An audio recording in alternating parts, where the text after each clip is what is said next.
तो नहीं कह रहा, ऐसा हमारा शास्त्र, हमारी भागवत कह रही है।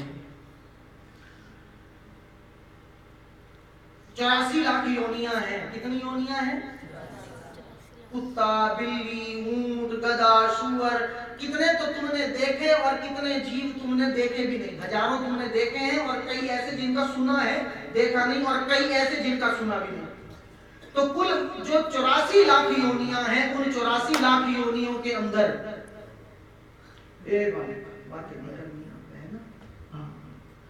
84 लाख योनियों के अंदर मानव देह ऐसी है जिसको सर्वोपरि माना गया। क्यों? ऐसा क्या विशेष है? हम मनुष्यों के अंदर विवेक है, समझ है, क्या अच्छा है क्या बुरा है, ये हम अंदाजा लगा सकते हैं। कौन सा काम करना चाहिए, कौन सा काम नहीं करना चाहिए, ये हम समझ सकते हैं चाहे तो। ये बात अलग है, आज कलयुग के हम प्राणी अच्छी बुरी बात नहीं जानते, क्या करने से लाभ है क्या करने से हानि हम विचार नहीं करते। लेकिन मनुष्य के पास वो सामर्थ्य है, वो विवेक है कि वो अंदाजा लगा सकता है मुझे क्या करना चाहिए और क्या नहीं करना चाहिए। इसलिए मनुष्य योनि को सर्वोपरि कहा गया। बुद्धि केवल जीवों के अंदर, हमारे मनुष्यों में है या गौ के अंदर है, या तो हमें है या गौ में, बाकी किसी में सोच नहीं है, विचार करने की शक्ति नहीं कि क्या हम करें क्या ना करें।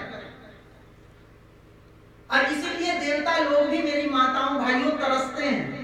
मानव देह, जिस चोले को तुम धारण किए यहाँ बैठे हो, इस मनुष्य चोले को पाने के लिए हम नहीं, केवल कौन बोलो ना, देवता भी तरसते हैं। जानते हो देवताओं को? अगर एक देवता तुम्हारे ननौता में आ जाए तो पूरा का पूरा ननौता सुगंधित हो जाएगा, इतनी खुशबू होती है देवताओं में। अगर एक यहाँ आ जाए तो पूरा ननौता महक जाए, कैसी खुशबूदार हो। और हमारा मनुष्य का शरीर इतना बदबूदार है, इतना बदबूदार है कि किसी मनुष्य का पेट काट दो, वहां पर तुम खड़े नहीं रह सकते, इतनी बदबू होगी, बेहोश हो जाओगे। अब विचार करो थोड़ा सा,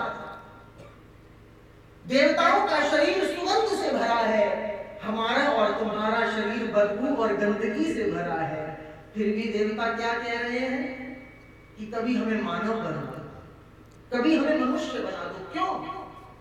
क्योंकि देवताओं को भी वो प्राप्त नहीं जो हम मनुष्यों को प्राप्त है। क्या?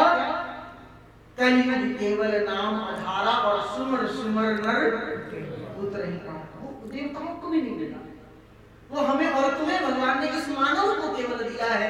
इसलिए देवता भी तरसते हैं। और हम लोग हैं, कईयों से हम कहते हैं भैया कथा है आना, तो लोग कहते हैं कोई नहीं, अभी तो मानव बने, मनुष्य बने, मौज मस्ती करेंगे, पहले संसार का आनंद लेंगे, फिर बाद में अगले जन्म में मानव बनेंगे तो आ जाएंगे महाराज कथा में।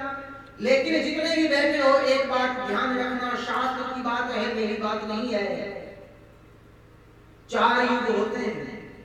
कलयुग की आयु होती है 4,32,000 वर्ष, द्वापर युग की आयु होती है 8,64,000 वर्ष। मालूम है कि नहीं तुम लोगों को? त्रेता युग की आयु होती है लगभग 12 लाख वर्ष, सतयुग की आयु होती है लगभग 17 लाख वर्ष, और अगर इनको हम टोटल करें तो लगभग 77 लाख वर्ष बैठते हैं चारों युगों के। और ये जितने 4 युग हैं, जब ये 4 युग 77 बार बीतते हैं तो एक मनवंतर होता है। और जब 14 मनवंतर बीतते हैं, अब अंदाजा लगाओ कितने करोड़ों की संख्या में पहुंच गया मामला। जब 14 मनवंतर बीतते हैं तब जाकर के हमें तुम्हें ये मनुष्य शरीर मिलता है, बड़े भाग से। ऐसे नहीं कि हमने पिछली बार भी पाया था, अभी पाले आगे पा लेंगे, नहीं मिलना। अब तो मिला है, फिर ना मिलेगा, कभी नहीं, कभी नहीं और कभी नहीं। भूल जाओ कि अभी मजा ले लो, अगली बार मानव बनेंगे, कोई नहीं बनने वाले हो। करोड़ों वर्षों तक भटकोगे, फिर तड़पोगे, तब जाकर के मिलेगा।